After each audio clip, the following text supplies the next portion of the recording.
Imagine a world 2 million years ago where a remarkable species walked the earth. Not modern humans like us, but a species that would thrive for almost 20 times longer than we have. Their story isn't just fascinating, it's the ultimate tale of human success and resilience.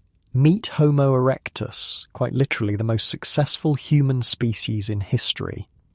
If you're using these to fall asleep, that's literally why I make them, so subscribe maybe, and tell me, where are you and what time? I check comments and it's like Berlin at breakfast, Boston at bedtime, all at once. What makes their journey so special? They lived long enough to walk this planet for an astonishing 2 million years. 2 million. That's a time span so vast our brains struggle to comprehend it. For perspective, our own species, Homo sapiens, has only existed for about 300,000 years. And we're basically the new kids on the evolutionary block, while Homo erectus, these incredible ancient humans, dominated Earth's landscape across 3 continents for a period of time that makes our entire existence look like a blip. I'm about to take you on a journey through time to discover how these ancient humans lived, what they looked like, how they thought, and why they matter so much to our understanding of what it means to be human. You'll discover why many scientists consider Homo erectus to be the first true humans in our evolutionary story, a species bearing a closer resemblance to us than any other being that came before them. They looked like us, moved like us, and likely communicated in ways surprisingly similar to us. And here's something mind-blowing. They weren't just primitive cave dwellers stumbling around with basic tools. Recent discoveries have revealed their incredibly advanced capabilities. From crafting sophisticated stone implements to building shelters and even showing evidence of caring for their elderly and weak. Their resilience in navigating 2 million years of changing environments and dangerous predators literally laid the foundation for our existence today.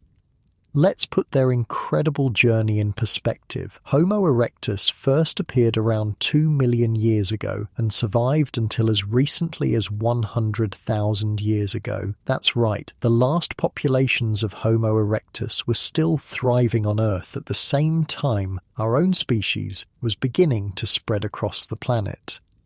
The last known Homo erectus fossils come from Nyandong on the island of Java in Indonesia, where archaeologists discovered a dozen skull caps and 2 shin bones dating back to around 108 to 117,000 years ago. This naturally raises a fascinating question. Did Homo erectus and Homo sapiens ever meet? Did our direct ancestors ever encounter these ancient humans who had dominated the planet for so long before us? It's a tantalizing possibility that researchers have been investigating for decades. We know that Homo sapiens left Africa for Europe and Asia roughly 90,000 years ago. Actually, that timeline keeps getting pushed back with new discoveries. A Homo sapiens fossil found at Mislia Cave in Israel dates to between 177,000 and 194,000 years ago, suggesting we left Africa much earlier than previously thought. But here's where it gets interesting. The oldest evidence of Homo sapiens on Java, where Homo erectus made their last stand, dates to between 60 and 70,000 years ago. So unfortunately, it seems Homo erectus didn't endure long enough on Java to interact with modern humans. And honestly, no fossil evidence anywhere else in the world conclusively proves direct interactions between erectus and modern humans.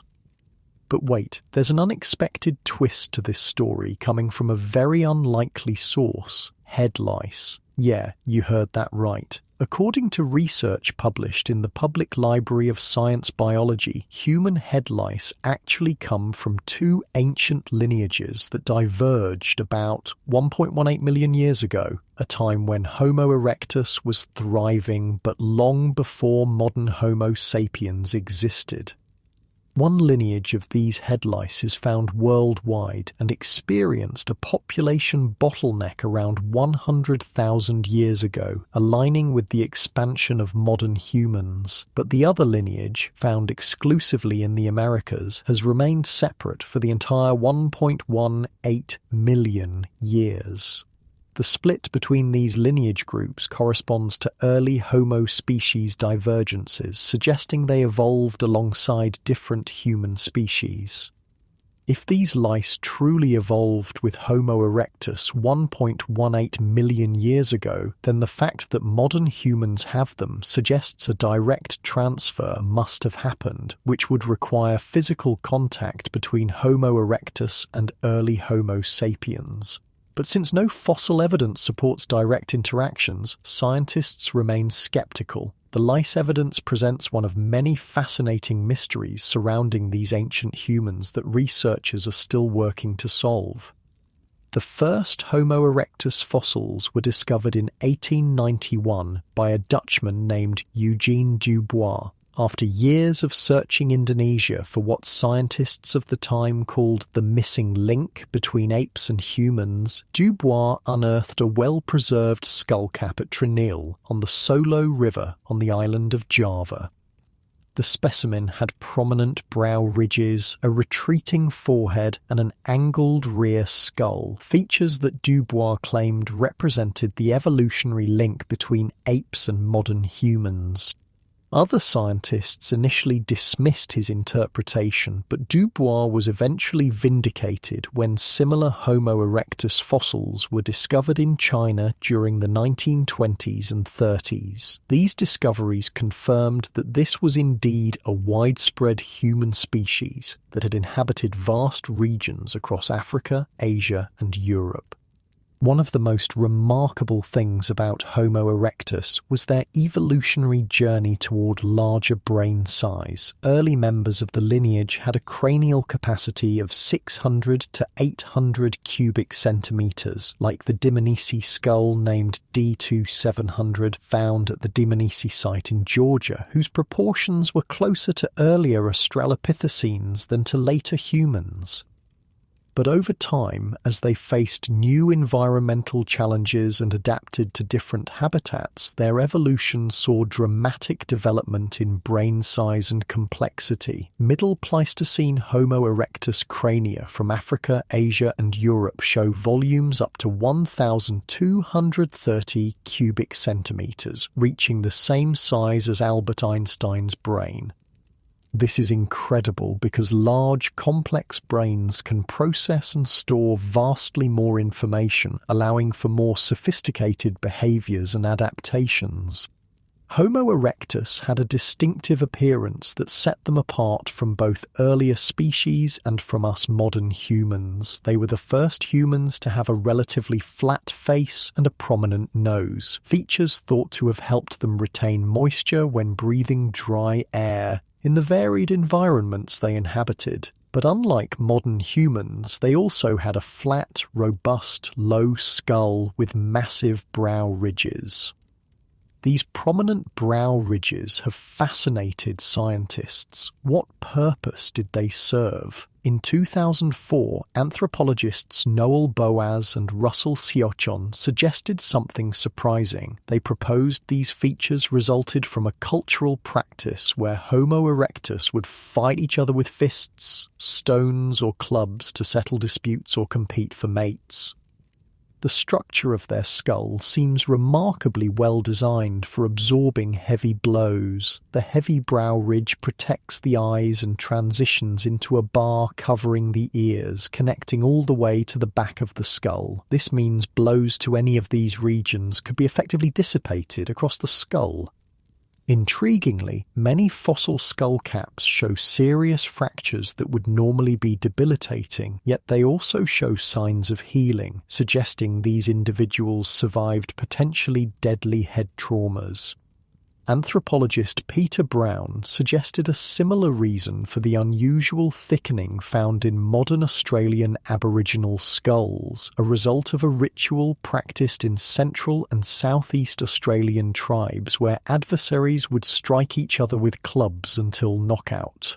So these prominent brow ridges may have been both a social signal showing strength and dominance, and a practical adaptation strengthening the skull against impacts. As humans evolved toward our modern form, we gradually lost these pronounced features as social communication became more important, allowing us to read subtle emotions in each other's faces. Our whole facial structure changed to prioritize communication over physical protection. Their jaws were also much more robust than ours, large and thick without a pointed chin. Dentally, Homo erectus had the thinnest enamel among all early human species. While enamel shields teeth from breaking when eating hard foods, it also makes it harder to shear through tough foods. Their mandibles were noticeably thicker than those in modern humans and living apes, which would have allowed their jaws to resist torsion during biting or chewing, potentially allowing for unusually powerful stresses while eating. Interestingly, their teeth show a higher frequency of pits in their premolars and molars compared to earlier species like Homo habilis. This indicates a diet rich in brittle foods, possibly influenced by their advanced tool use, which allowed them to process a wider range of foods than their predecessors. Like modern humans, Homo erectus varied widely in size, ranging from 4 feet 9 inches to 6 feet 1 inch in height and 40 to 68 kilograms in weight. This variation was likely due to regional differences in climate, mortality rates, and nutrition. Among primates, this level of phenotypic plasticity, the ability to show marked physical responses to environmental stresses, is actually very rare and is only demonstrated in modern humans and Homo erectus. Homo erectus exhibited sexual dimorphism, noticeable differences in size and sometimes other physical characteristics between males and females. In general, male Homo erectus individuals tended to be larger and more robust than females. This sexual dimorphism is inferred from fossil evidence, including differences in skeletal size and morphology. Over 971,500-year-old footprints made by at least 20 different individuals from near Illoret, Kenya, indicate that Homo erectus was more sexually dimorphic than modern Homo sapiens, although less so than highly dimorphic apes such as gorillas and extinct species like Australopithecus africanus and Paranthropus robustus. These footprints offer a unique window into an important transitional period in hominid social behavior, suggesting a social structure somewhere between the extreme male-dominated groups of great apes and the more egalitarian structures of modern humans. These same footprints also reveal something remarkable about how Homo erectus moved. They indicate that Homo erectus was the first species in the human lineage to have a modern human gait. The footprints and skeletal evidence suggest they had about the same limb configurations and proportions as modern humans, implying human-like locomotion that would have been far more efficient for long-distance travel than the gait of earlier human species. Homo erectus were also the first in our lineage to possess a human-like shoulder, suggesting an ability for high-speed throwing. This adaptation would have been a major evolutionary advantage, enabling them to effectively hurl rocks, wooden javelins, or other weapons, facilitating the hunting of large game for valuable calorie-rich meat.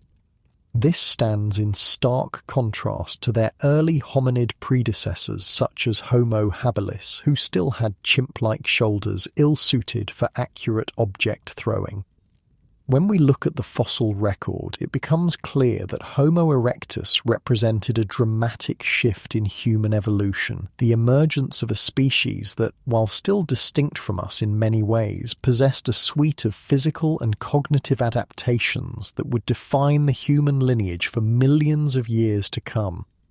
These weren't just slightly improved versions of earlier hominids, they were a revolutionary new type of human equipped with bodies built for endurance, precision, and adaptability. but their physical adaptations were just the beginning of what made Homo erectus so remarkably successful. In our next segment, we'll explore one of their most distinctive and surprising features, their surprisingly hairless bodies, and discover how this seemingly simple adaptation may have played a crucial role in their evolutionary success, setting the stage for the development of the large brains that would eventually define our own species. We'll also delve into their remarkable tool technology, hunting strategies and social structures, all elements that help them become the most successful human species in evolutionary history. Stay with me as we continue this incredible journey through time to understand our most successful ancient relatives. As primates and mammals, we humans possess a distinctive trait that separates us from most of our evolutionary cousins, relatively hairless skin. While aquatic mammals like whales and dolphins, along with elephants, share this characteristic, most primates and mammals are typically adorned with a furry coat. So when did humans lose their body hair, and why? It turns out Homo erectus was the first member of the genus Homo to evolve this hairless condition, with studies suggesting this adaptation emerged at least 1.2 million years ago. But to understand why humans have significantly less body hair than other primates, we need to recognize that mammalian body hair isn't merely an aesthetic feature. It protects the skin from wounds, parasites, heat, cold, and UV radiation. So why would an early human species evolve to lose this protective covering? The most widely accepted evolutionary explanation is heat dissipation. When early members of the genus Homo moved from living in shady forests to the open savanna, losing body hair and developing more sweat glands made it easier for their bodies to cool down during extended physical activity. This environmental shift also triggered a major change in diet, from largely vegetarian to increasingly hunting-based. Pursuing game across the hot savanna dramatically increased the need for effective body temperature regulation. And here's where it gets really interesting. Anthropologist and paleobiologist Nina Jablonski proposes that the ability to dissipate excess body heat through efficient sweating actually helped make possible the dramatic enlargement of the brain, the most temperature-sensitive human organ. So the loss of fur wasn't just about staying cool, it potentially facilitated further adaptations, both physical and behavioral, that differentiated humans from other primates. Some researchers believe sexual selection accelerated these changes. By selecting more hairless mates, Homo erectus may have sped up changes that were initially triggered by natural selection pressures. This hairless adaptation raises another fascinating question. What about skin color? Most mammals have light skin covered by fur, and biologists believe early human ancestors started out this way too, but this changed with Homo erectus. Genetic analysis suggests that high activity in the melanocortin-1 receptor gene, which produces dark skin, dates back to Homo erectus approximately 1.2 million years ago.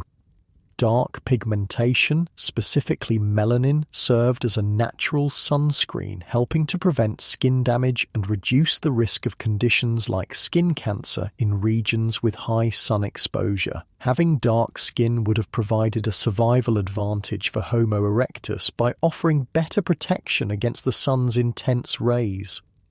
However, as populations of Homo erectus expanded to higher latitudes with less intense sunlight, they potentially developed lighter skin to prevent vitamin D deficiency. Consider the model of modern human movement. The earliest sapiens arose in Africa under the tropical sun, then migrated into Asia and expanded to cover Europe.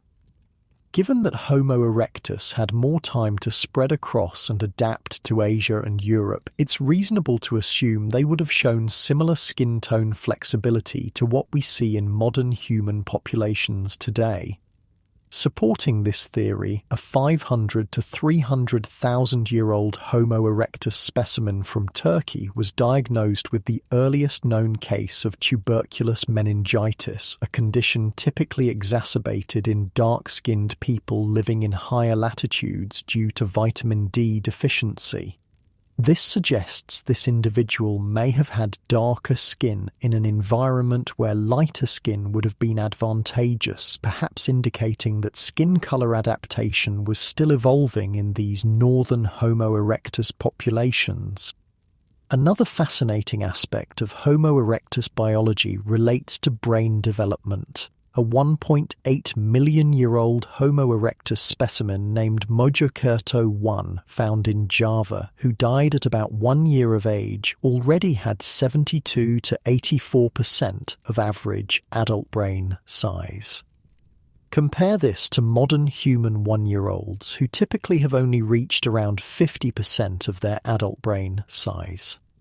This reveals something remarkable. Homo erectus had a faster brain growth trajectory, more similar to great apes than to modern humans. This indicates that Homo erectus was probably not cognitively comparable to modern humans, and that our extended childhood and long period of dependency, due to the great amount of time required for brain maturation, evolved much later in human evolution, perhaps in the modern human and Neanderthal last common ancestor. While Homo erectus might not have reached the intellectual capacities of modern humans, they would have still been at the top of the cognitive hierarchy on the planet during their time. Their larger brains and advanced tools suggest problem-solving abilities and social complexity far beyond earlier human species.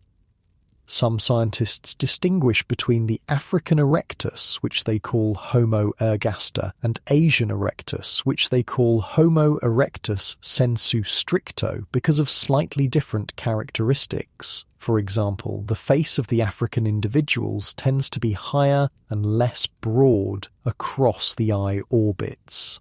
But it's worth noting that modern humans today also show regional variations in physical characteristics, and we don't get split into different species categories. Many scientists now simply lump them together as Homo erectus, which not only makes more sense taxonomically, but also simplifies discussions about their evolutionary history. Speaking of evolution, where did Homo erectus come from? It's generally agreed that Homo erectus descended from an earlier species, Homo habilis, an early member of the genus Homo who still possessed ape-like features, including long arms and a moderately prognathic face. This transition occurred roughly 2 million years ago. However, this straightforward evolutionary path has been called into question because Homo habilis and Homo erectus fossils indicate they coexisted for at least 500,000 years. This overlap suggests either that a specific isolated group of Homo habilis evolved into Homo erectus, while other Homo habilis populations continued unchanged, or that Homo erectus might have descended from an early, as yet undiscovered primitive Homo species. It's also heavily debated where Homo erectus evolved, as fossils dating to around 2 million years ago have been found in both Africa and China. A 2011 study suggested that it was Homo habilis who first reached West Asia from Africa, and that early Homo erectus developed there before dispersing to East Asia, Southeast Asia, and back into Africa, where they eventually evolved into modern humans. Other studies have suggested that Homo erectus developed in Africa, where distinct populations eventually led to the emergence of later hominin species such as Homo heidelbergensis, and ultimately to our own species, Homo sapiens. At the beginning of its time range, around 1.9 million years ago, Homo erectus coexisted in East Africa with several other early human species, including Homo rudolfensis, Homo habilis, and Paranthropus boisei. Sometimes fossils from these different species have even been found at the same sites, suggesting they shared territories and resources. At the end of its time range around 100,000 years ago, Homo erectus possibly coexisted with Homo floresiensis in Indonesia. Given the time frame and geographic position, there's also a good chance they may have interacted with and even interbred with the mysterious Denisovans in Southeast Asia. This could potentially explain the ghost genomes detected in Denisovan remains, which scientists have been able to extract from just a pinky bone and 2 molars found in Denisova Cave in Siberia. How did Homo erectus hunt and gather food? Persistence hunting has been suggested as a key strategy for meat acquisition, thanks to their bipedalism, slender build, and hairless skin that facilitated effective temperature regulation through sweating during prolonged pursuits. Homo erectus could potentially sustain running for up to 5.5 hours without water. This would have given them a significant advantage in outrunning prey, establishing them as highly successful hunters. Their hunting strategies and prey selection would have depended on the available resources in their respective regions and habitats, but Homo erectus is believed to have been a versatile hunter-gatherer, preying on a variety of animals for sustenance. Evidence suggests they hunted birds, deer, wild boar, and even elephants. In 1988, scientists found the remains of an elephant and numerous dismembered skeletons of giant, now extinct baboons, along with 400 flake tools near Olorgesailie, Kenya, dating from between 790,000 and 992,000 years ago. Many bones had obvious cut marks, and the animal's limbs were not present.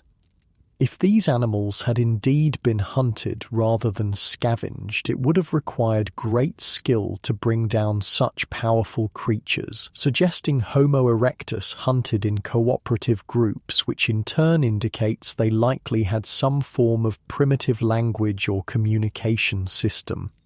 It can reasonably be supposed that, as with present-day hunter-gatherers such as the African San Bushmen and Australian Aboriginals, meat from hunting formed only part of the diet of Homo erectus. Other food sources may have included snakes, birds and their eggs, locusts, scorpions, centipedes, tortoises, rodents, hedgehogs, fish, and crustaceans.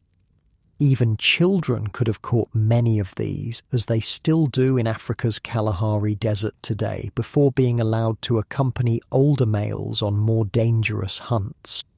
Plant foods such as fleshy leaves, fruits, nuts, roots and tubers must also have been important in their diet. Accumulations of hackberry seeds, for example, were found in the Zhoukoudian cave deposits in China, where the famous Peking man Homo erectus fossils were discovered. There seems to be little doubt that Homo erectus was omnivorous, an opportunistic eating strategy that offered maximum flexibility.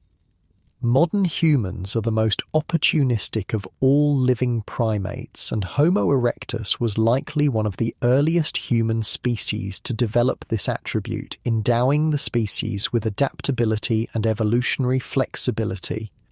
Though Homo erectus were skilled hunters for their time, they would have also undoubtedly been prey for fierce predators that shared their environments. 2/3 of Homo erectus fossils found in Longform, China, contained damage consistent with that caused by carnivore teeth, most likely those of hyenas.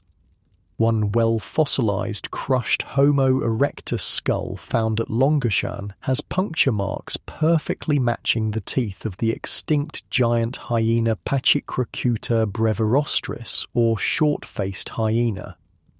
Another cave in Zhoukoudian China contained skeletal elements of Homo erectus individuals scattered over areas of the cave floor up to 9 meters in diameter. Analysis showed that 67% of these Homo erectus remains showed bite marks or other modifications attributed to large mammalian carnivores. Homo erectus likely experienced intense competition and constant vigilance due to the presence of dangerous predators, prompting a heightened state of caution and fear.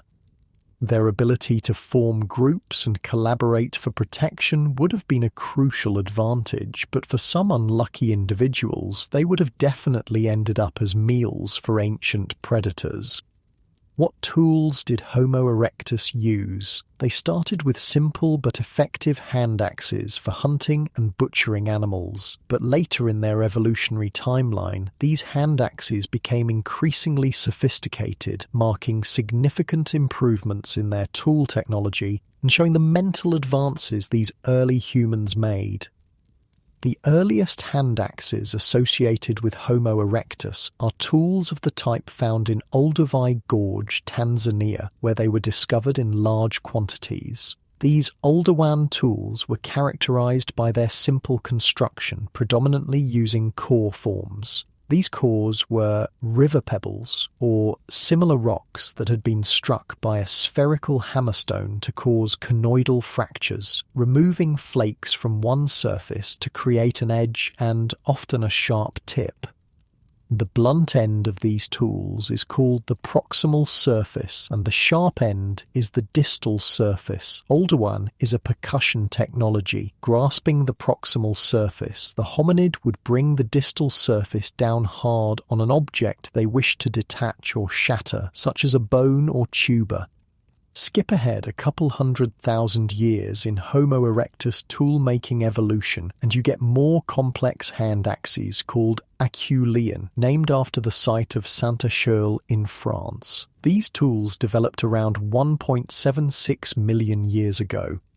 Acheulean tools were characterized not by a core, but by a biface, a stone tool worked on both sides. The most notable form was the hand axe. The earliest Acheulean axes appeared in the West Turkana area of Kenya and around the same time in southern Africa. Acheulean axes are larger, heavier, and have sharp cutting edges that are chipped from opposite sides into a teardrop shape. In contrast to an Oldowan tool, which is the result of a fortuitous and probably extemporaneous operation to obtain one sharp edge on a stone, an Acheulean tool is the planned result of a sophisticated manufacturing process. The manufacturer begins with a blank, either a larger stone or a slab knocked off a larger rock. From this blank, the maker removes large flakes to be used as cores. Standing a core on edge on an anvil stone, the maker hits the exposed edge with centripetal blows of a hard hammer to roughly shape the implement. Then the piece must be worked over again, or retouched, with a soft hammer of wood or bone to produce a tool finely chipped all over, consisting of two convex surfaces intersecting in a sharp edge. These more complex Acheulean hand axes endured for more than 1 million years, with little change from the earliest versions, indicating their efficiency and suggesting there was no need for improvement. Though fossil remains of the tool makers themselves aren't always preserved alongside the tools, these hand axes clearly archive the evolution of innovation, craftsmanship, acquired intelligence, and social behavior in a pre-modern human community over a million-year interval. Homo erectus produced other tools as well. Evidence shows they crafted implements from shells at sites in Sangiran and Trinil. Spherical stones measuring 6 to 12 centimeters and 2.4 to 4.7 centimeters in diameter are frequently found in African and Chinese lower Paleolithic sites, and these were potentially used as bolas, throwing weapons consisting of weights connected by cords used to entangle prey. Beyond tools, did Homo erectus construct shelters? Evidence suggests they did build structures for protection. There are indications that Homo erectus constructed branch huts up to 50 feet long for shelter, sometimes with stone slabs or animal skins for floors. The first houses were thought to be simple windbreaks made of animal skins stretched over a frame. The oldest recognised shelter from this era was found at the site of Terra Amata near Nice, France in 1960. The shelter was a collection of 12 individual oval structures that ranged from 26 feet all the way to 49 feet in length, with widths between 13 and 20 feet. Homo erectus used fire to keep warm, and the huts within these shelters were ringed with small rocks to form a fire line around the edge of dug pits for wood. Another remarkable site was discovered near present-day Bilzingsleben in eastern Germany, where ancient humans thought to be Homo erectus, though some argue they may have been Homo heidelbergensis, lived around 350,000 years ago. They constructed shelters similar to those of Bushmen in southern Africa, circular structures with bone and stone foundations between 9 and 13 feet across. In the middle of each circle, archaeologists found an elephant tusk which they speculated might have served as a centre post.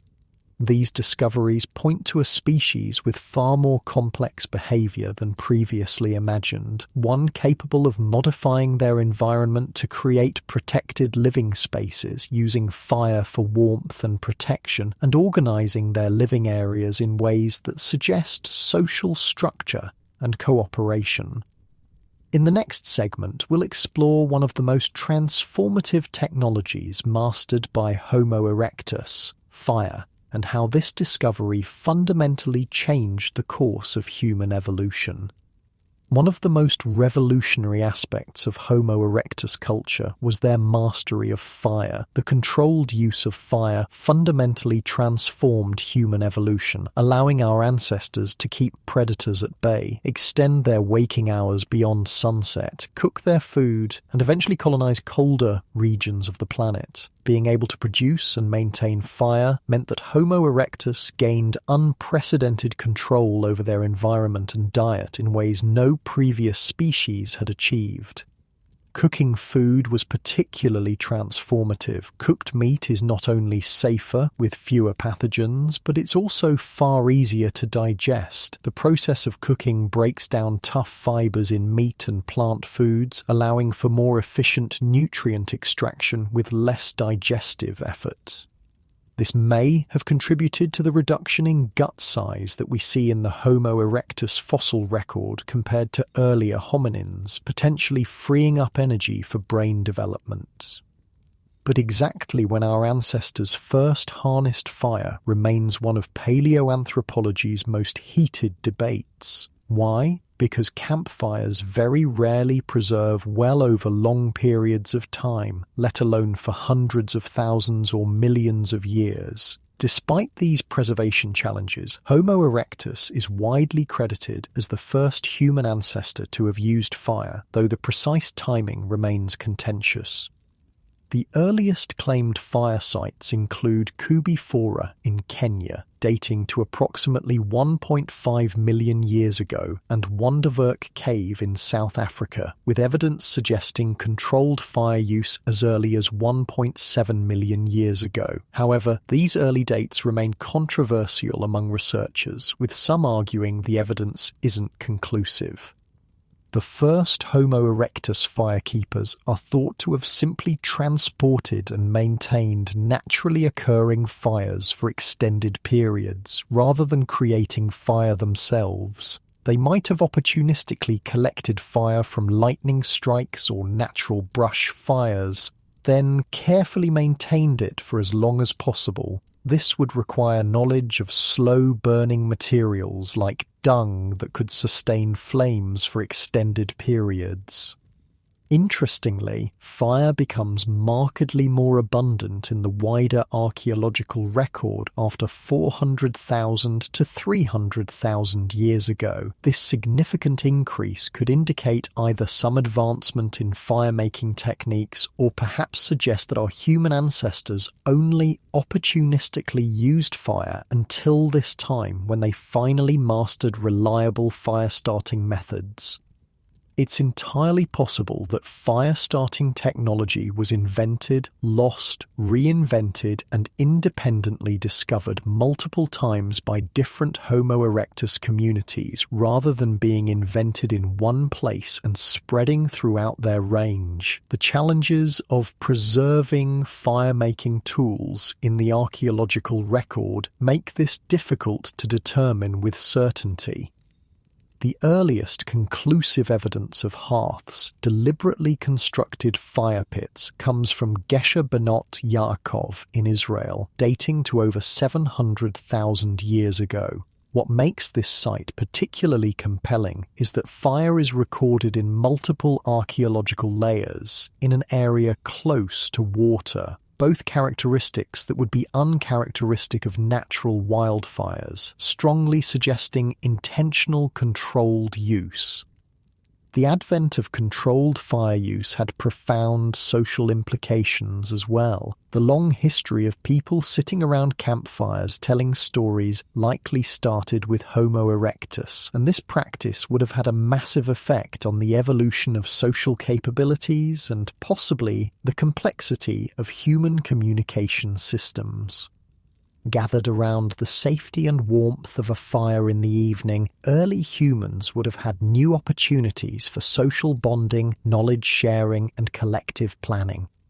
Some researchers have proposed that increased social activity around campfires facilitated the need for more complex ideas to be communicated, potentially driving the development of more sophisticated language capabilities. The firelight would have extended waking hours into the night, creating time for social activities beyond mere survival tasks, perhaps the beginnings of culture as we understand it. Beyond these technological and social advances, archaeological evidence reveals darker aspects of Homo erectus society that force us to reconsider our views of these ancient humans. Multiple Homo erectus skulls found in India show a large number of head wounds. Were these caused by warfare between groups, by hunting accidents, by competition within groups? It's difficult to say with certainty, but they suggest violence was present in Homo erectus society. Even more provocatively, some archaeological sites contain human bones with cut marks similar to those made with Homo erectus tools on butchered animals. These have been found in sites ranging from South Africa to Croatia, leading some scientists to speculate that cannibalism may have been part of Homo species behavior for hundreds of thousands of years. This wouldn't be entirely surprising from an evolutionary perspective. Evidence suggests that even Homo sapiens engaged in cannibalistic practices in the not-so-distant past. In Guff's Cave in the United Kingdom, anthropologists discovered bite marks on 15,000-year-old human bones that appear to show deliberate consumption. The marks suggest the ancient consumers were trying to scrape off every millimetre of nutritious muscle. Researchers also found hundreds of filleting marks and ritualistic incisions on bones, and even unearthed skulls apparently modified for use as cups. Similarly, Homo erectus skulls dated to be 500,000 years old, found in caves at Longshan in China, appear to have been severed from the body and preserved, presumably as trophies. Some researchers speculate the purpose may have been ritualistic, perhaps to symbolically obtain the strength or qualities of the deceased. However, critics of these claims suggest the marks on the skulls might have been made by giant hyenas rather than other hominins. Could Homo erectus talk? This question touches on one of the most crucial transitions in human evolution, the development of language. Some scientists have theorized that Homo erectus must have possessed some form of rudimentary language because they needed to communicate to organize hunts and pass on information about tool making. However, the parts of the Homo erectus brain associated with reasoning, symbolism, and imagination appear to have been relatively underdeveloped compared to modern humans. The frontal lobe, where complex thinking takes place in modern humans, was comparatively small in Homo erectus. Additionally, the spinal cord canal in Homo erectus vertebrae was narrower than in modern humans, suggesting limited nerve pathways between the brain and the muscles controlling breathing and vocalization. Many researchers believe Homo erectus didn't possess the FOXP2 gene, often called the language gene, in its modern form. This gene, which plays a crucial role in the neural development necessary for language and speech, is found in its current form only in modern humans and Neanderthals. Based on these anatomical constraints, many scientists think Homo erectus likely communicated with simple vocalizations, gestures, and facial expressions rather than complex language with grammar and syntax. They may have used a limited vocabulary of distinct sounds to convey basic information about food sources, dangers, or social status. Yet, even in this basic form, the communication among Homo erectus would have represented a significant advance beyond previous hominin species. The knowledge required to craft Acheulean stone tools, for instance, would have been difficult to transmit without some form of demonstrative communication combined with vocal instruction. If we think of language capabilities on a spectrum, with modern human language being the most complex, Homo erectus might represent a crucial intermediate stage, not yet capable of the abstract and symbolic communication we take for granted, but far more sophisticated than anything that had come before. In essence, if modern humans represent the pinnacle of language evolution, comparable to today's advanced technology, then Homo erectus might be likened to the Model T Ford of language, rudimentary by our standards, but revolutionary for its time and laying crucial foundations for what would follow. Did Homo erectus create art? Until recently, the earliest evidence of geometric art was dated from 70,000 to 100,000 years ago, scratched patterns found in South African caves created by early Homo sapiens. These engravings have been interpreted as signs of behavioral modernity, our species' unique cognitive journey into a sophisticated world of abstraction and symbolism. But a remarkable discovery has pushed the origins of art back much further, potentially to Homo erectus. A zigzag pattern found on a fossilized shell from Java, Indonesia, has been dated to approximately 430,000 years ago, making it potentially the world's earliest known engraving and demonstrating that Homo erectus possessed both the manual dexterity and possibly the symbolic thinking necessary for artistic expression. The pattern consists of a zigzag line with 3 sharp turns producing an M shape, a set of more superficial parallel lines, and another zigzag with 2 turns producing a meridian shape. A study conducted by marine biologist Josephine Jordans and her colleagues concluded that the morphology of the zigzags, internal morphology of the grooves, and differential roughness of the surrounding shell area demonstrates that the grooves were deliberately engraved and predate shell burial and weathering. Other potential evidence of Homo erectus artistic expression includes the Middle Pleistocene Venus of Tantan and Venus of Barakat Ram, objects postulated to have been modified by Homo erectus to resemble human forms. These items were mostly formed by natural weathering, but appear to have been slightly modified to emphasize certain grooves suggesting hairlines, limbs, and eyes. The former has traces of pigments on the front side, possibly indicating it was intentionally coloured.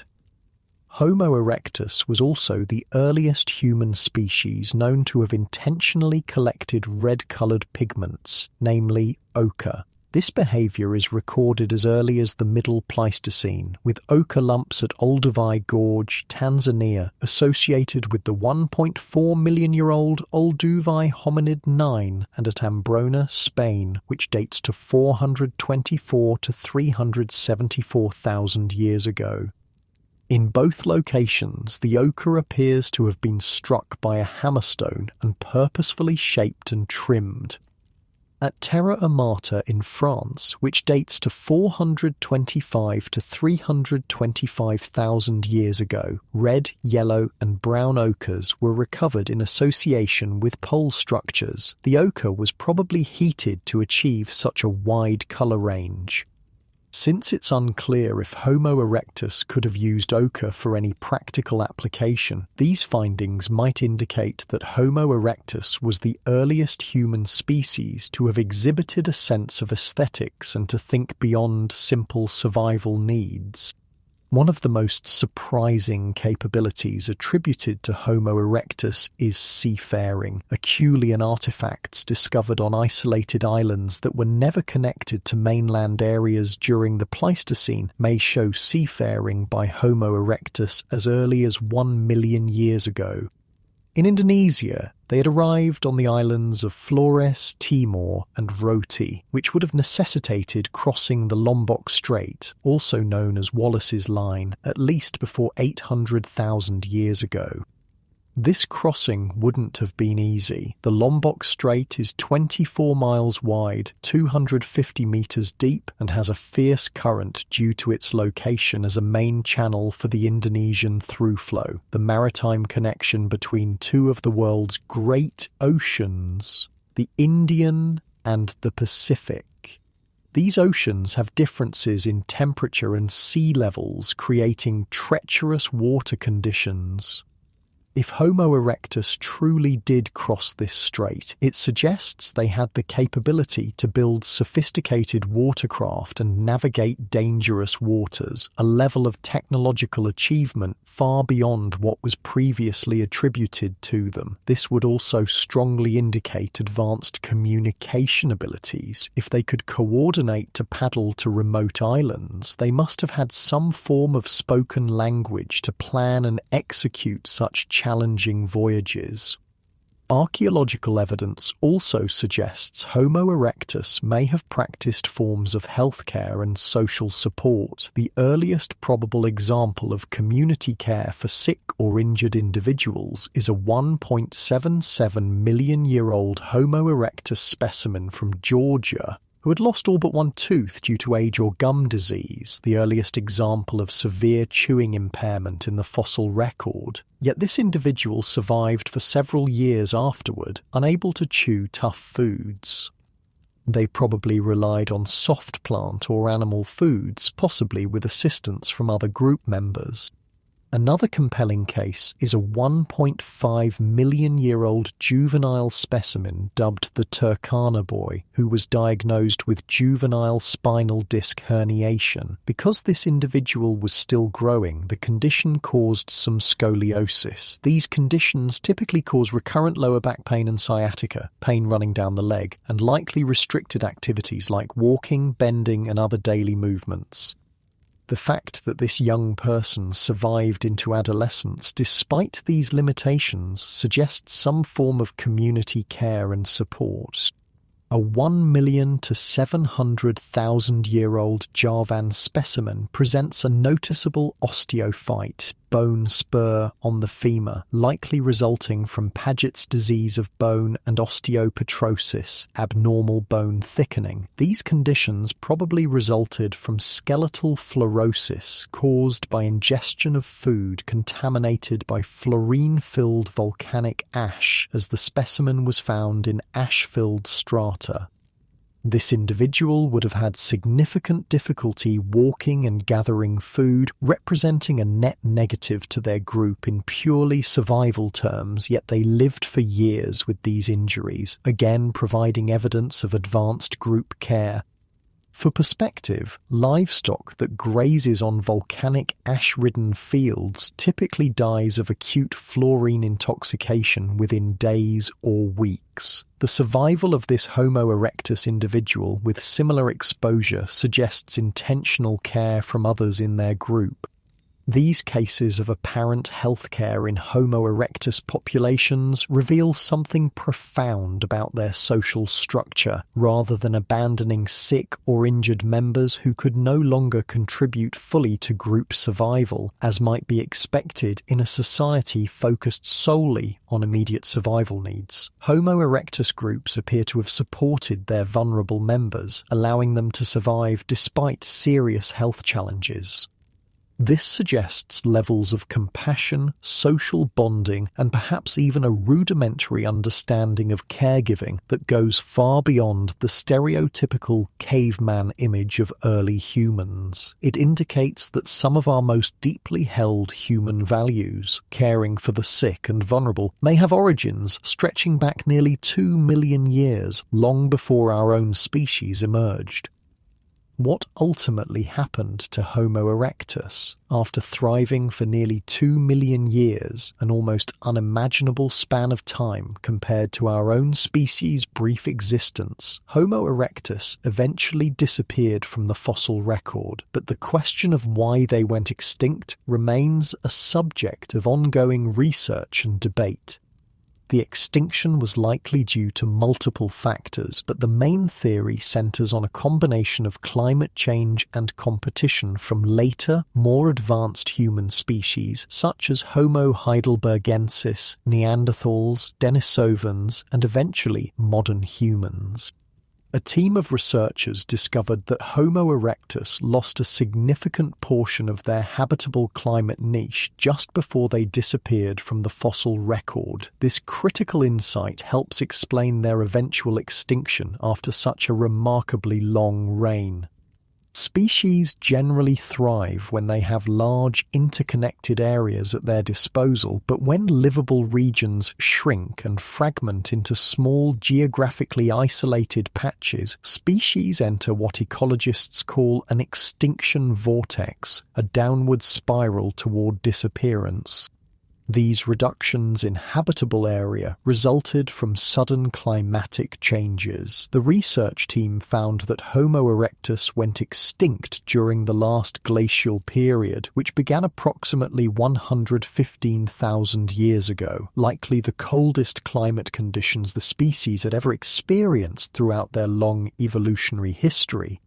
Unlike later human species like Neanderthals, who developed specialized biological and cultural adaptations for extreme cold, Homo erectus appears to have lacked the cognitive flexibility and technological innovations necessary to survive such dramatic environmental shifts. Their tool technology remained relatively unchanged for hundreds of thousands of years, suggesting a certain conservatism in their approach to environmental challenges.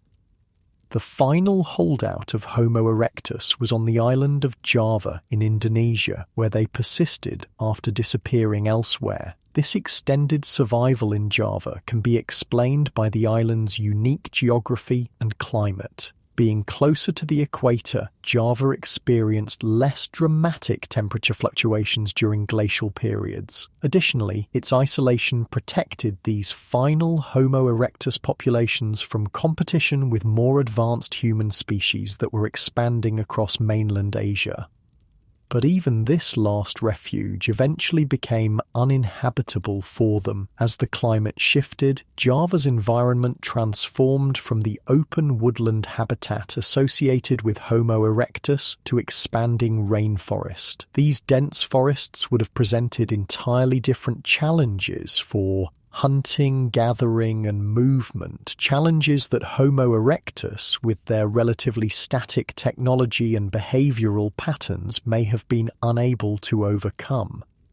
One controversial study even suggested that laziness and conservative tendencies contributed to their demise. Researchers pointed to sites in the Sunda region of Indonesia where Homo erectus used local, low-quality stone for tools rather than travelling slightly further to obtain better materials that would have produced more effective implements.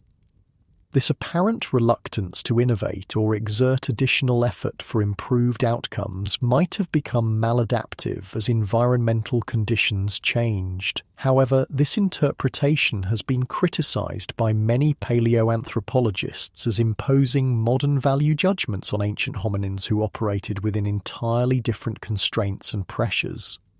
It's crucial to recognize that the concept of extinction might not be the most accurate way to describe what happened to Homo erectus. Many researchers now think that Homo erectus didn't simply die off, but instead evolved into new species of hominins like Homo heidelbergensis in some regions. This evolution likely involved interbreeding with other hominin species as they came into contact, creating complex patterns of genetic exchange that are only now beginning to be understood through ancient DNA analysis.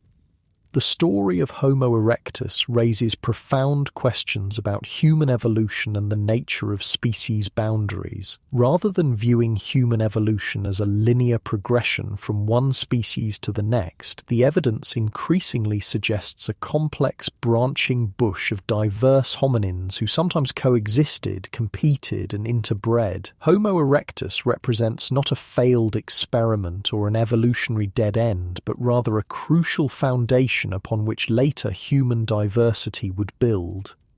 One fascinating aspect of Homo erectus that we haven't yet explored is their apparent adaptability to extreme elevations. Recent discoveries suggest that Homo erectus managed to colonize high-altitude environments much earlier than previously thought. Archaeological evidence from the Tibetan Plateau indicates that hominins were living at elevations above 4,000 meters as early as 1.6 million years ago, a time when Homo erectus was the predominant hominin species in East Asia. Living at such high altitudes presents serious physiological challenges. Modern humans who aren't adapted to high elevations experience hypoxia, oxygen deficiency, which can cause altitude sickness, reduced physical capacity, and even life-threatening conditions like pulmonary or cerebral edema. The fact that Homo erectus apparently managed to survive in these environments suggests they may have developed biological adaptations to cope with reduced oxygen levels, adaptations that may have later been passed down to modern high-altitude populations through interbreeding or shared ancestry. This high-altitude colonization demonstrates yet another way in which Homo erectus proved remarkably adaptable, pushing into environments that would have seemed forbidding to earlier hominin species. From seaside environments to mountains, from tropical forests to open savannas, Homo erectus managed to thrive across an astonishing range of habitats, a versatility that foreshadowed the global spread of later human species. Another area of ongoing research concerns Homo erectus's relationship with water. Beyond the evidence for possible seafaring mentioned earlier, some researchers have proposed what's known as the aquatic ape hypothesis to explain certain Homo erectus traits. This controversial theory suggests that some human characteristics, including our relative hairlessness, subcutaneous fat distribution, and voluntary breath control, might have evolved during a phase when our ancestors spent significant time in shallow water environments, perhaps wading, swimming, and foraging for marine resources. While mainstream paleoanthropology has largely rejected the strongest versions of this hypothesis, there is growing evidence that coastal and riverine resources played an important role in Homo erectus subsistence strategies. Archaeological sites along ancient shorelines show evidence of shellfish consumption, fish processing, and other aquatic resource utilization dating back hundreds of thousands of years. The ability to exploit these rich food sources, high in proteins and omega-3 fatty acids that support brain development, may have provided crucial nutritional advantages. Some researchers speculate that access to these brain-boosting nutrients might have contributed to the encephalization, increasing brain size, that characterizes Homo erectus evolution. We've focused extensively on Homo erectus biology and technology, but what about their potential emotional and social lives? While we can never know with certainty the inner experiences of extinct species, the archaeological evidence provides some tantalizing clues. The care for injured and disabled individuals mentioned earlier suggests social bonds that transcended mere survival utility. The fact that Homo erectus groups supported members who could no longer fully contribute to subsistence activities indicates emotional attachments and perhaps even concepts of reciprocal care that extended beyond immediate family units. Some sites also suggest possible ritual behaviours. The arrangement of stone tools and animal remains at certain Homo erectus sites shows patterns that seem deliberate rather than purely functional. While we should be cautious about projecting modern human symbolic thinking onto ancient species, these patterns hint at the beginnings of ritualised behaviours that might have reinforced group identity and social cohesion. The possible collection and modification of objects without obvious utilitarian purpose, like the ochre pigments and potentially symbolic items mentioned earlier, further suggests that Homo erectus may have possessed the cognitive foundations for aesthetic appreciation and perhaps even rudimentary symbolic thought. These capacities, while likely much less developed than in modern humans, would represent a crucial step toward the rich symbolic and cultural worlds that characterize later human species. An intriguing area of speculation concerns how Homo erectus might have understood their world. Without complex language or writing, their conceptual frameworks would have been primarily rooted in direct experience rather than abstract categorization. Their knowledge would have been deeply embedded in specific landscapes, passed down through demonstration and imitation rather than explicit instruction. Some cognitive archaeologists suggest that Homo erectus may have possessed what's called mimetic culture, the ability to represent knowledge through intentional bodily movements like gesture, dance, and non-linguistic vocalization. This form of communication, more sophisticated than that of great apes but less complex than fully syntactic language, would have allowed them to share information about tool-making techniques, hunting strategies, and environmental knowledge. This mimetic capacity might explain how Homo erectus managed to maintain relatively consistent tool-making traditions across vast geographic areas and time periods. Without written instructions or complex verbal explanations, the stability of their technological traditions over hundreds of thousands of years suggests effective systems for knowledge transmission that relied primarily on observation and imitation.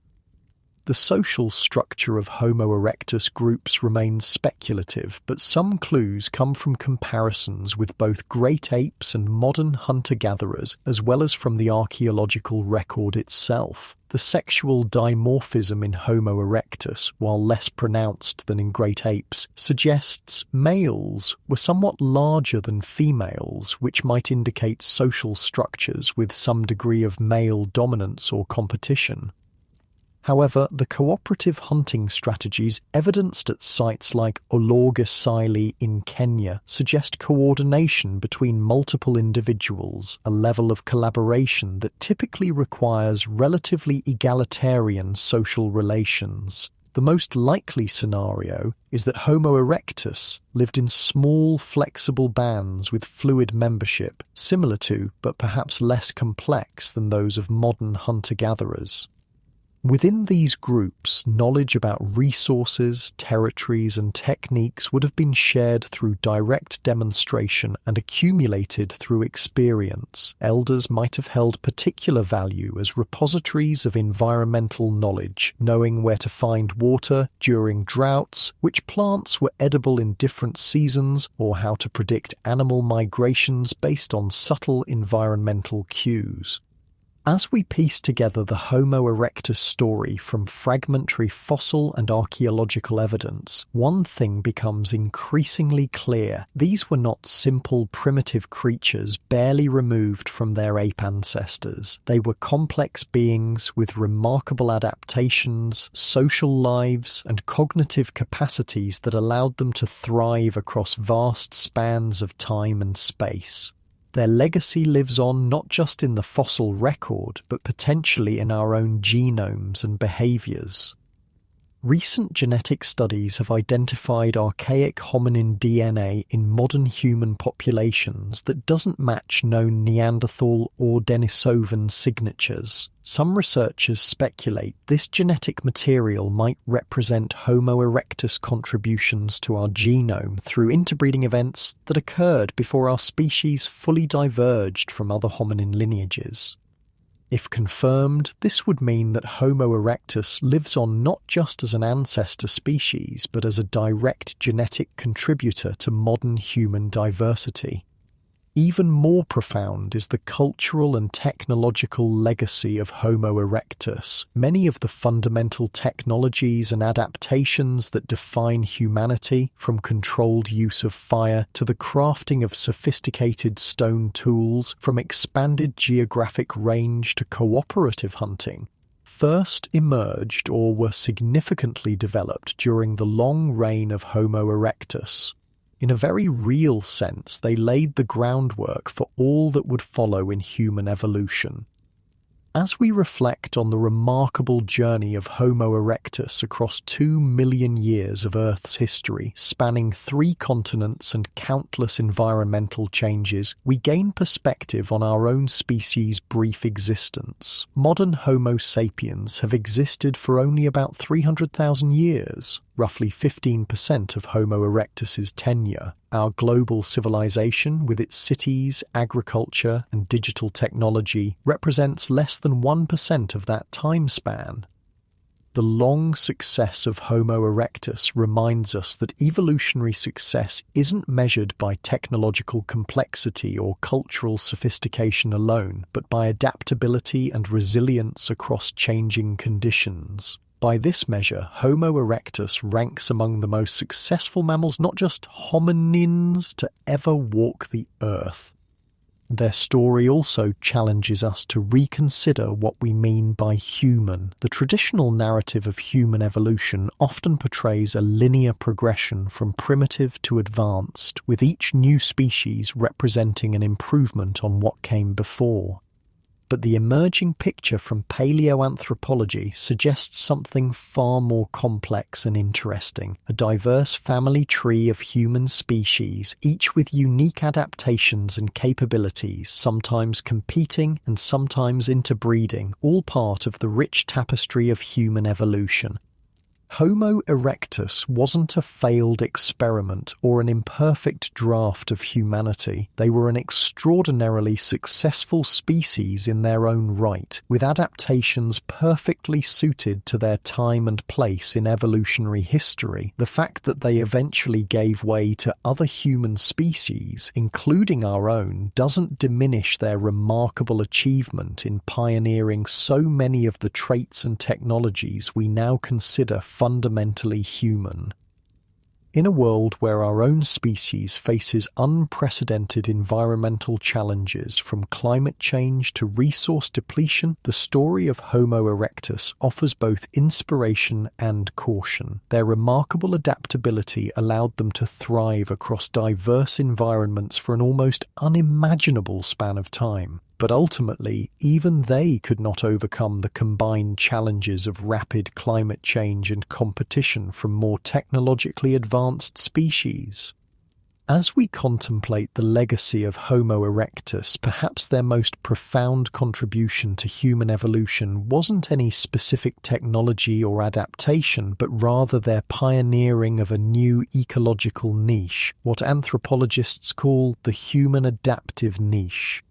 This unique position in Earth's ecosystem involves using cultural and technological innovations to buffer against environmental challenges rather than relying solely on biological adaptations that typically take thousands of generations to evolve. Homo erectus was the first species to substantially expand this distinctly human approach to survival. While earlier hominins showed glimmers of cultural adaptation, Homo erectus took this strategy to unprecedented levels, crafting diverse tools, controlling fire, expanding into challenging environments, and developing social systems that allowed knowledge to accumulate and spread across generations.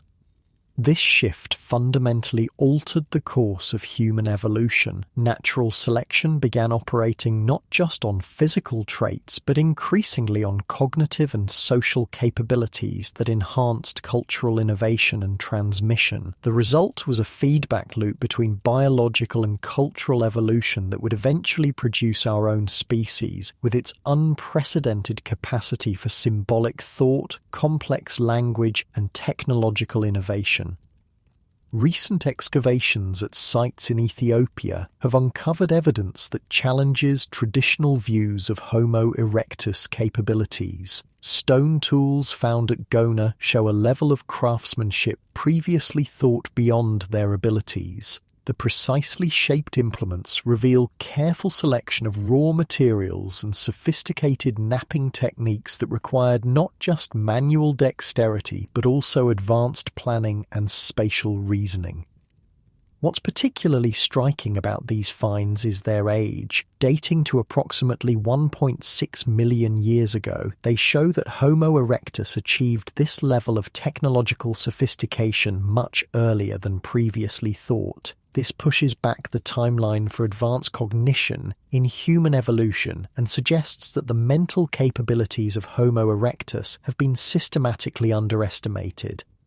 The geographical distribution of these advanced tools also tells us something important about Homo erectus societies. Similar technological traditions have been found across widely separated regions, suggesting some form of cultural transmission mechanism that allowed innovations to spread between different Homo erectus groups.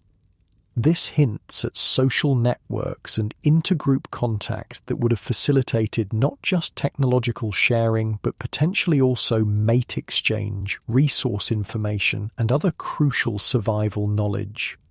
Another overlooked aspect of Homo erectus life involves their relationship with other species. Beyond hunting and avoiding predators, there's emerging evidence that Homo erectus may have engaged in forms of proto-domestication, the beginnings of the complex relationships between humans and other species that would later transform into full domestication.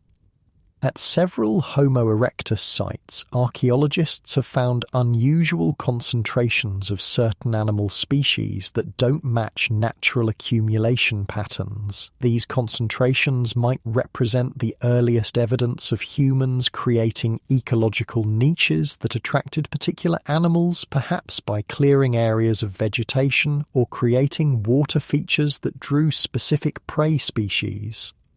While this falls far short of the intentional breeding programs that characterize true domestication, it represents the first steps toward the human manipulation of other species' evolutionary trajectories, a process that would eventually transform wolves into dogs, wild grains into crops, and reshape Earth's biosphere in countless ways.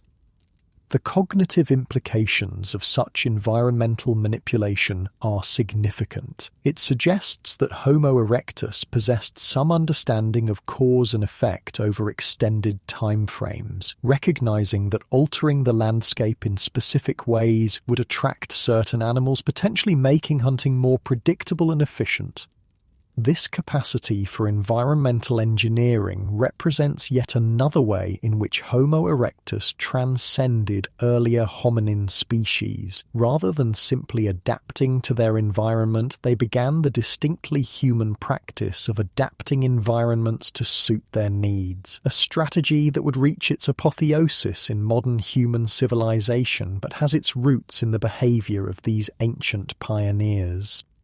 The question of consciousness in Homo erectus remains one of the most fascinating and elusive aspects of their existence. While we can never directly access the subjective experience of an extinct species, the archaeological record provides tantalizing clues about their mental world.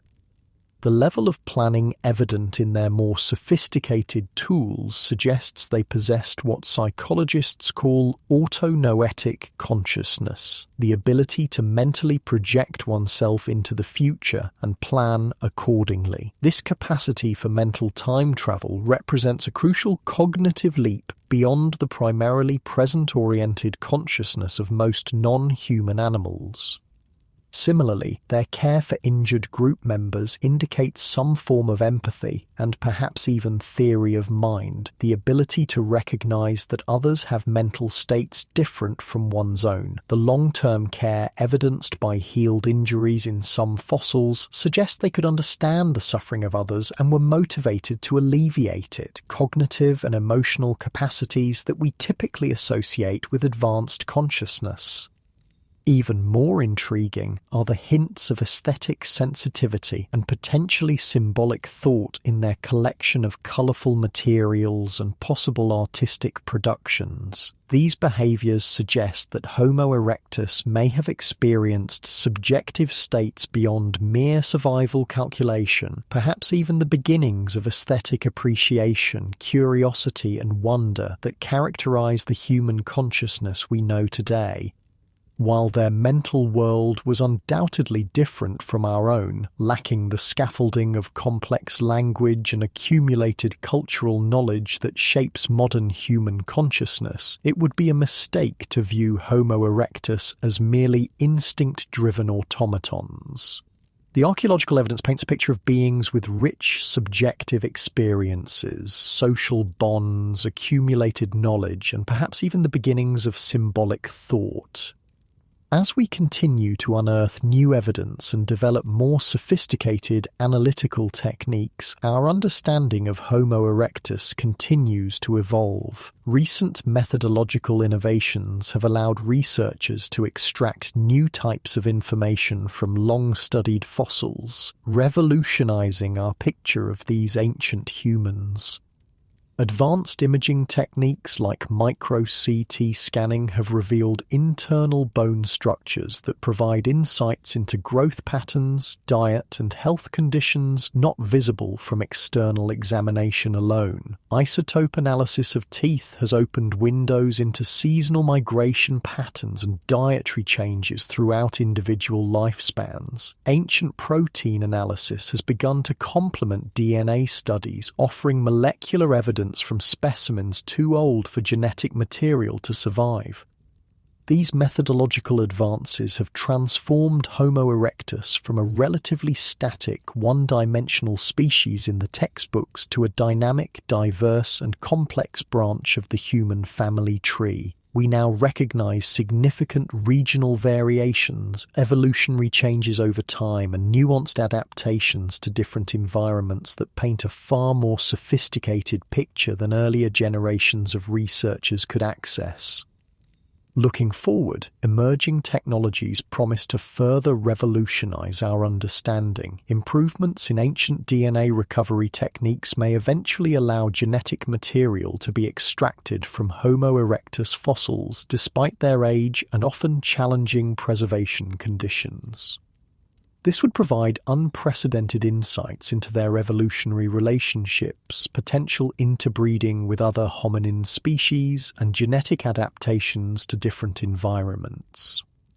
Meanwhile, agent-based modeling and other computational approaches allow researchers to test hypotheses about Homo erectus social structures, movement patterns, and ecological relationships that couldn't be directly tested through archaeological evidence alone. These approaches, combining traditional archaeology with cutting-edge technology and computational methods, represent the future of paleoanthropology. What lessons can we draw from the Homo erectus story that might inform our understanding of our own species' future? Perhaps the most sobering is that even extraordinary evolutionary success doesn't guarantee indefinite survival. After thriving for 2 million years, a time span that dwarfs our own species' existence, Homo erectus eventually disappeared, unable to adapt to the combined pressures of climate change and competition. This offers a powerful reminder of vulnerability even for highly adaptable species. Our own global civilization faces unprecedented challenges from climate change, resource depletion, and biodiversity loss. The fossil record reminds us that no species, no matter how successful, is guaranteed continued existence when environmental conditions change dramatically. Yet the Homo erectus story also offers hope. Their remarkable adaptability allowed them to pioneer survival strategies that eventually led to our own species. They demonstrated the power of cultural innovation, social cooperation, and technological development to overcome environmental challenges, the very strategies that might help us navigate the challenges of our own time. The key difference is the time frame of change. Homo erectus faced environmental shifts that unfolded over thousands of years, allowing time for cultural and biological adaptation. Today's anthropogenic climate change is occurring at a pace unprecedented in human evolutionary history, compressing into decades changes that would normally take millennia. This compression demands a level of foresight, global cooperation, and technological innovation beyond anything our evolutionary history has prepared us for. Yet the seeds of these capacities were planted by Homo erectus when they first expanded the human adaptive niche to include cultural and technological buffers against environmental change. In this sense, we owe our potential for overcoming today's challenges to innovations pioneered by these ancient relatives almost 2 million years ago. Their legacy lives on not just in our physiology and possibly our genomes, but in the distinctly human strategy of using cultural and technological innovation to transcend biological limitations. As we close this exploration of Homo erectus, we return to the remarkable time span of their existence. For approximately 2 million years, a period so vast it challenges our comprehension, these beings walked the earth. They witnessed countless generations, ice ages, changing landscapes, and the rise and fall of innumerable animal species. They spread across 3 continents, adapted to environments from tropical forests to high-altitude plateaus, and pioneered technologies that transformed the human evolutionary trajectory. Their story isn't a footnote in human evolution or a primitive prelude to our own species. It represents the most successful chapter in human evolutionary history, a testament to the remarkable adaptability, resilience, and innovativeness of our ancient relatives. In studying Homo erectus, we gain perspective not just on human origins, but on what it means to be successfully human in evolutionary terms. The true legacy of Homo erectus isn't just in the fossils and artifacts they left behind, but in the fundamental human capacities they pioneered: technological innovation, social cooperation, environmental adaptability, and the cultural transmission of knowledge. These capacities, refined and elaborated through subsequent human evolution, remain at the core of what defines humanity today. So the next time you control fire to cook a meal, use a tool to solve a problem, adapt your behavior to a changing environment, or share knowledge with others, remember that you're drawing on capacities pioneered by Homo erectus almost 2 million years ago. Their evolutionary innovations echo through time, connecting us to our ancient past and shaping our ongoing human journey into the future.